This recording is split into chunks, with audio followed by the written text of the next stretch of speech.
very good deck builder. So there's, No, I'm sure there's some theory behind it. I mean, sometimes they do exotic, makes exotic deck choices, but he has a ton of colorless lands too. I mean, this is that Seattle style that you see where he's got 4 Kessig Wolf runs.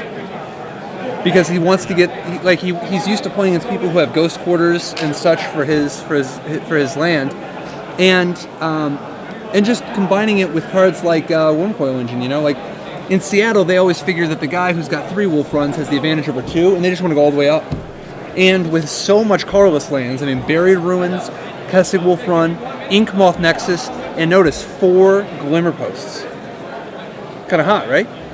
It makes his Primeval Titan have a very different element. But the point is that when he's playing 13 colorless lands, plus a Ghost Quarter is 14, and a Mountain is 15...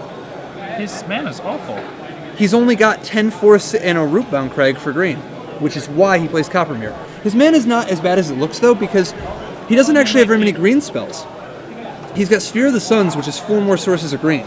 So he does have 15 natural green early. Yeah, but like your and bird is not really a turn 1 play. No, That's it's why not. You only play 1, maybe. That is why he only plays 1, and why he has the Coppermere instead of the Llanowar Elf. He literally is this is the robot style that Travis Wu likes. But he's got Sphere to turn it on turn 2, and Solemn to turn it on, because lots of the time he just won't have any colored mana, or the Solemn is that necessary second green for the Primeval Titan.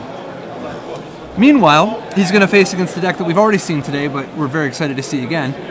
Lewis Kai is playing that blue-red, the tempo sort of deck. The Delver's Secrets, Stromkirk Noble, Galvanic Blast, Brimstone Valley, Vapor Snag, Yeah, and Vapor Snag's pretty good in blue-red decks.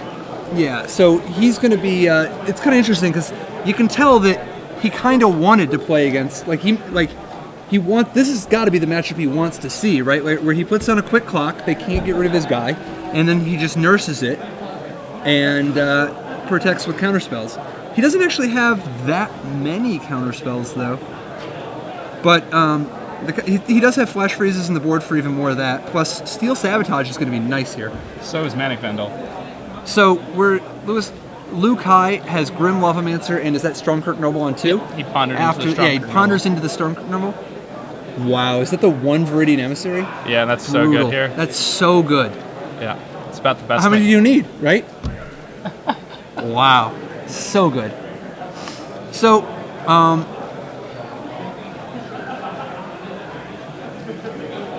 Vapor Snag's actually really nice here, not just because of buying the time, but getting the second card for the Grim Lavamancer. Or, and leaking on the way down if he wants, just to keep the pressure. Thing is, Liu Kai is going to run out of cards in his hand pretty quickly. Yep. That's why I always wonder about playing cards like Neurot Commando or Curiosity in decks like this, because I really want to try to... I love those cards. If you can get ahead, then you start snowballing. But, all right, so maybe it's like a Stephen Colbert type of thing, like a French pronunciation. Corbett Gray. That sounds like a high-end champagne. Some Corbett Gray.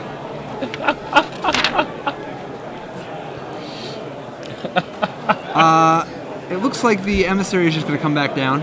You think he eats the leak for sure? Yeah. Seems like he's got to, right? Yeah, otherwise he can't really... It's a time walk anyway. It's like a Rampant Growth, and it costs 3 points of damage because it stopped the... Oh, Palladium. That's just going to eat a Grim Lavamancer activation. He's not going to... That's so much worse. Yeah. All right, it resolves, right? Why the hell not?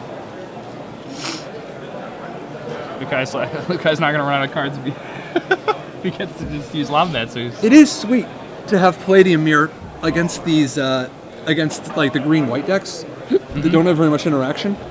Because consistently this deck is playing Boom Booms every turn 4. Every turn 4, some kind of a giant monster comes down. Oh, the Glimmer Posts.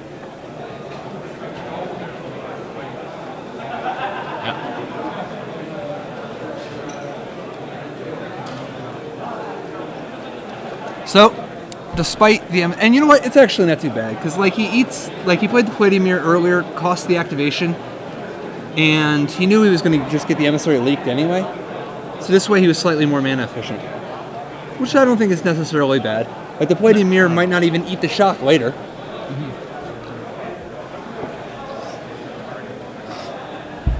Stromkirk Noble, meanwhile, showing just how great he is against people who don't have removal or blockers.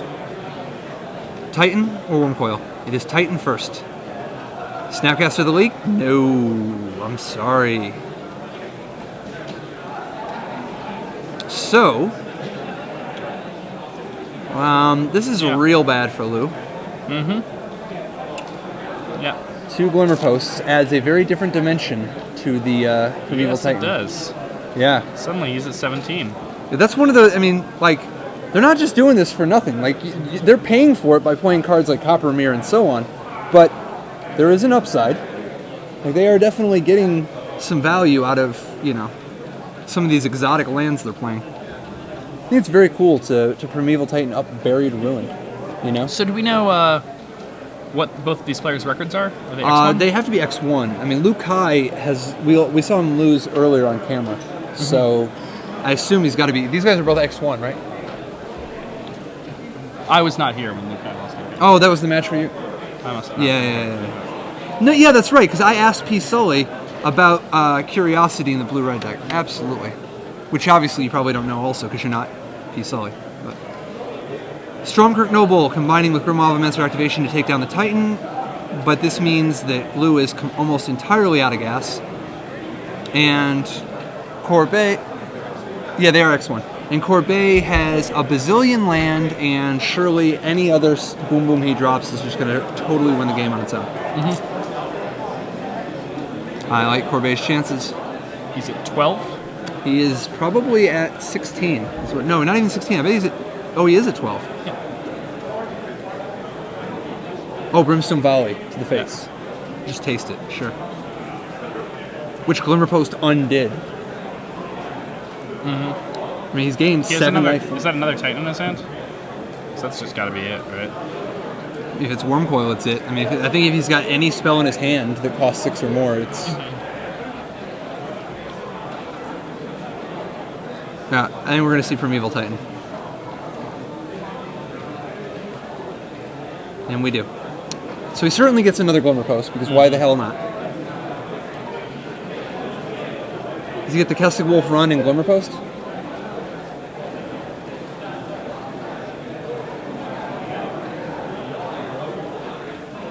So illegally searching for 3 different lands, which, you know, you can't even look for 3 lands.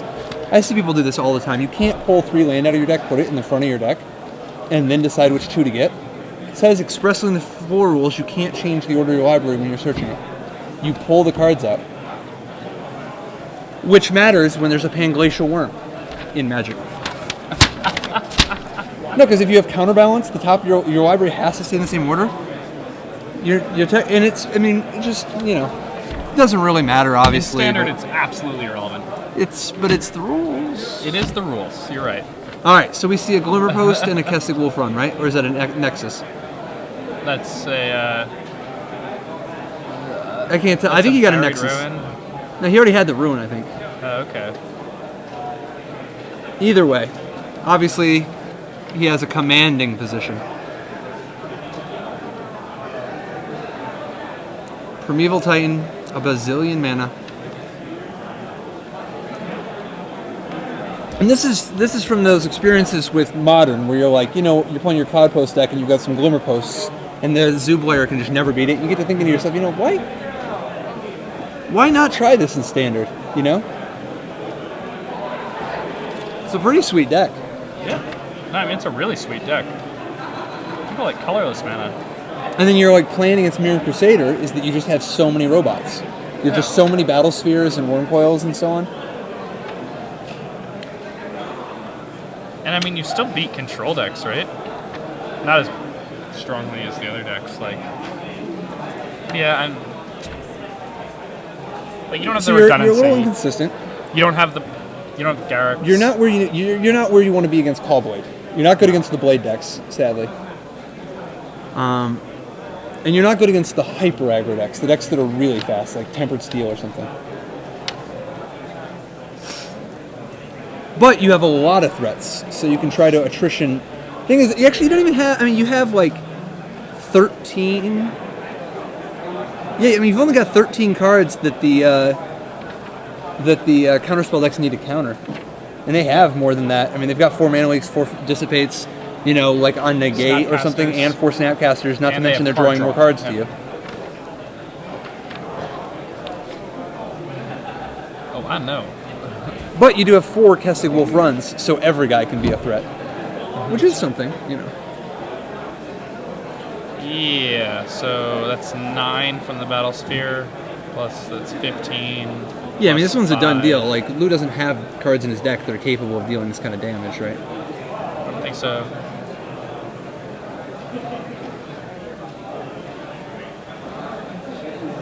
And they pack it in.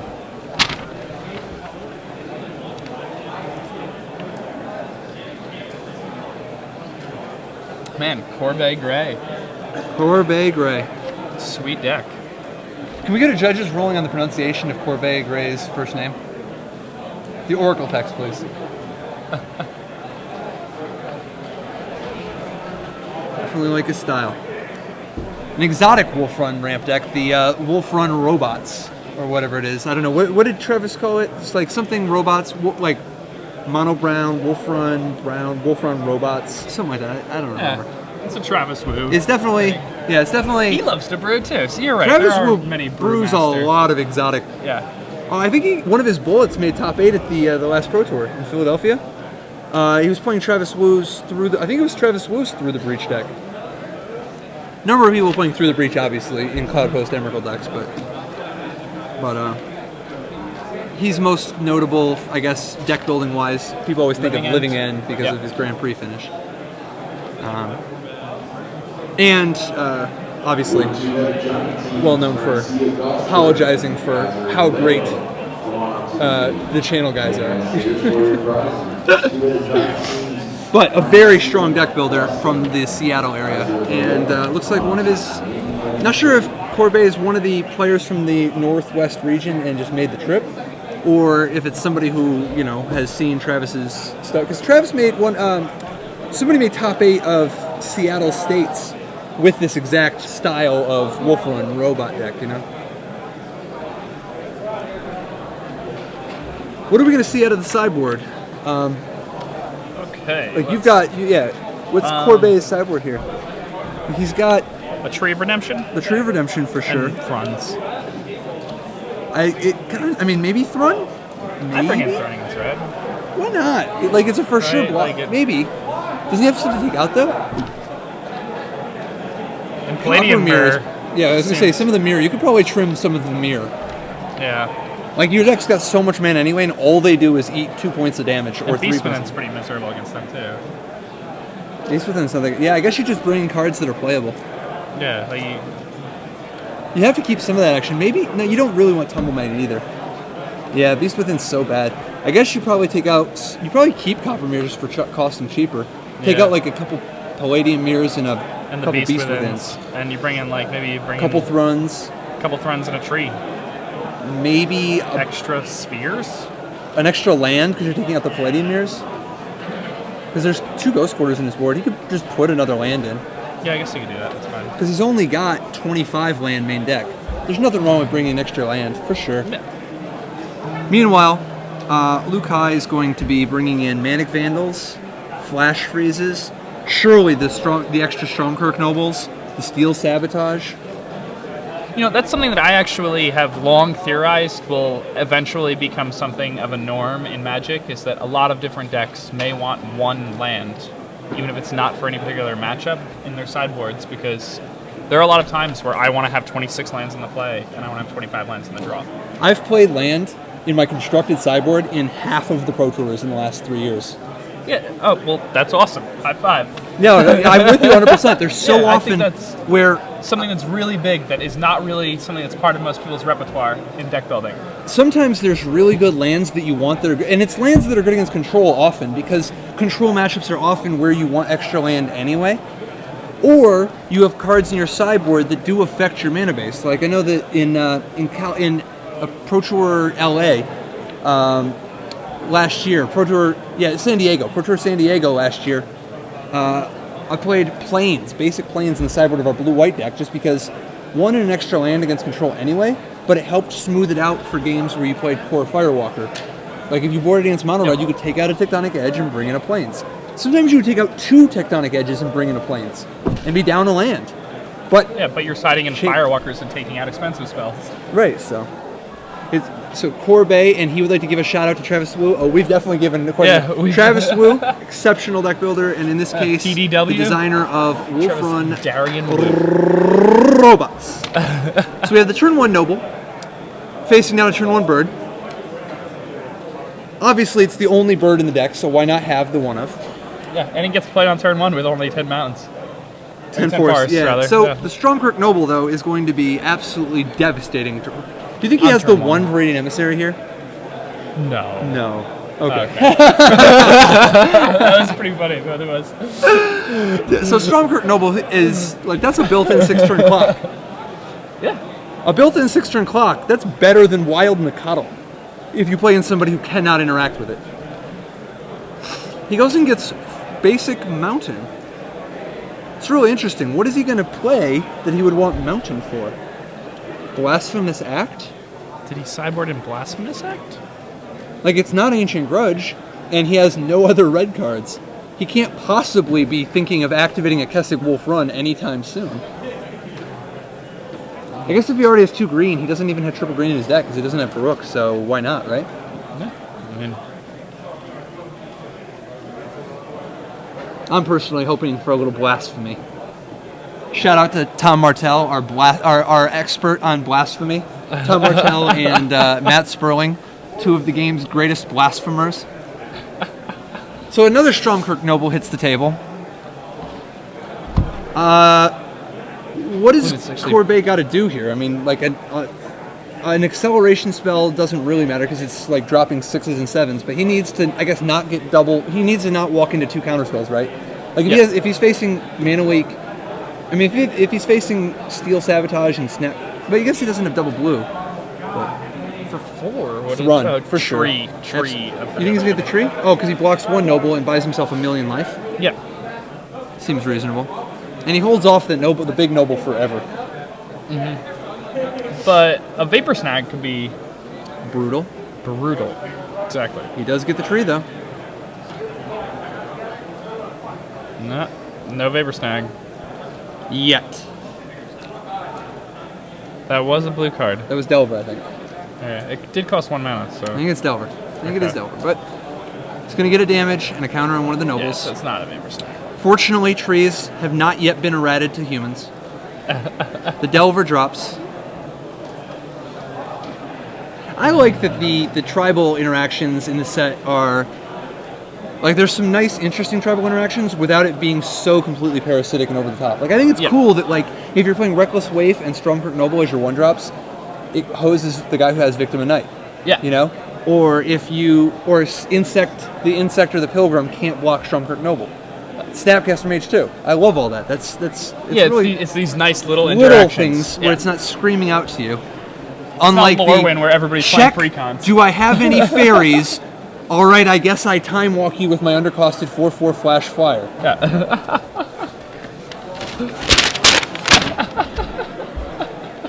So Tree of Redemption is active now, which is a big game.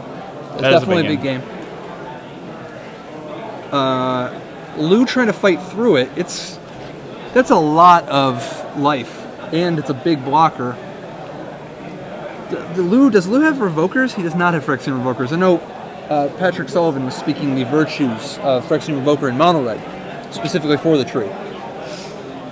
I'm not sure it would be too bad in this deck, you know? But it's hard. You can only have so many, I mean, obviously, Cyborg cards. And he's already got a lot of sweet ones to bring in this situation.